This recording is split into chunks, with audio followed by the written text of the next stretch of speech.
Hai, perkenalkan saya Irmawati Mesa dengan NIM 2401040021.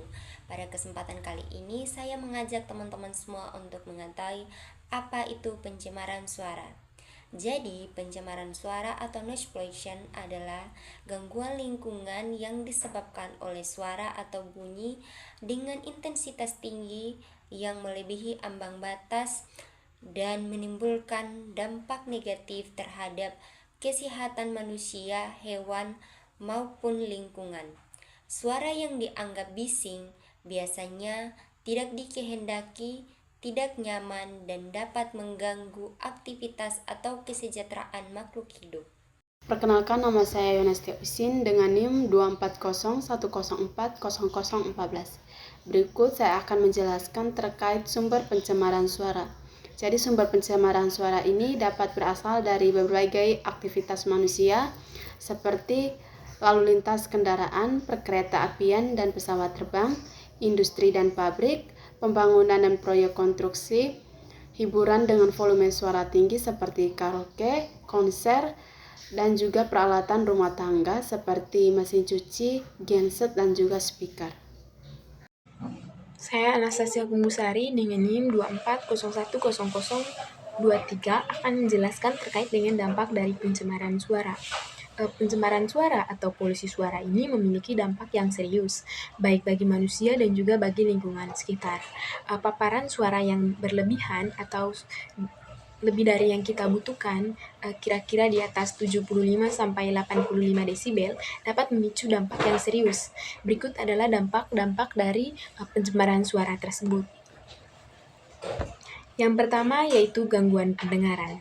Paparan suara keras atau berlebihan dapat menurunkan kemampuan pendengaran secara bertahap. Yang kedua yaitu gangguan pendengaran permanen atau NIHL. Kebisingan yang terjadi secara terus-menerus dapat merusak sel saraf pendengaran sehingga menyebabkan orang-orang itu yang mendengar itu tuli permanen.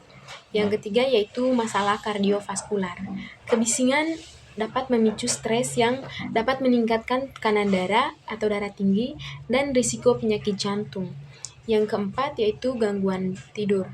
Suara bising yang mengganggu atau keras dapat mengganggu kualitas tidur dan dapat menyebabkan orang itu sulit tidur atau sering terbangun. Yang kelima yaitu gangguan mental dan juga emosional.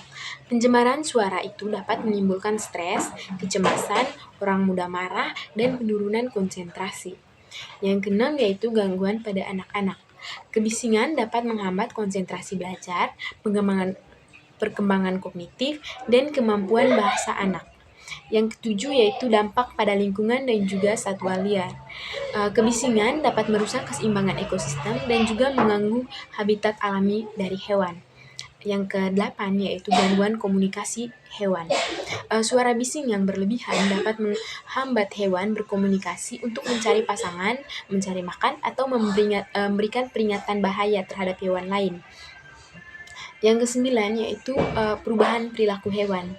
Kebisingan itu dapat menyebabkan hewan menjadi agresif, stres, berpindah habitat, atau mengubah pola makan dan juga aktivitas hewan. Yang ke-10 yaitu efek kronis pada hewan. Paparan suara atau suara yang berlebihan yang secara berkelanjutan atau berkepanjangan bisa menyebabkan hewan itu stres berkepanjangan, penurunan reproduksi, dan kesehatan hewan itu menurun.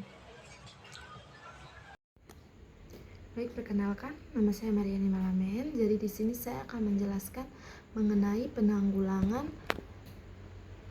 pencemaran suara. Jadi penanggulangan pencemaran suara memerlukan pendekatan yang komprehensif mulai dari tingkat individu, rumah tangga, hingga kebijakan pemerintah. Jadi berikut ini adalah beberapa strategi utama untuk mengatasi polusi suara. Yang pertama, penanggulangan di tingkat pribadi dan rumah tangga. Yang kedua, penanggulangan di tingkat komunitas dan perkotaan. Dan yang ketiga, penanggulangan melalui regulasi dan edukasi. Kesimpulannya, pencemaran suara adalah suara bising yang berlebihan dan mengganggu. Sumbernya bisa dari kendaraan, pabrik proyek bangunan, hiburan, dan alat rumah tangga. Kebisingan ini dapat merusak pendengaran, membuat stres, mengganggu tidur, serta mengacaukan kehidupan hewan. Untuk mengatasinya, kita perlu mengurangi suara dari sumbernya, memakai peredam, menjaga volume, dan pemerintah perlu membuat serta menegakkan aturan kebisingan. Dengan begitu, lingkungan menjadi lebih tenang dan sehat.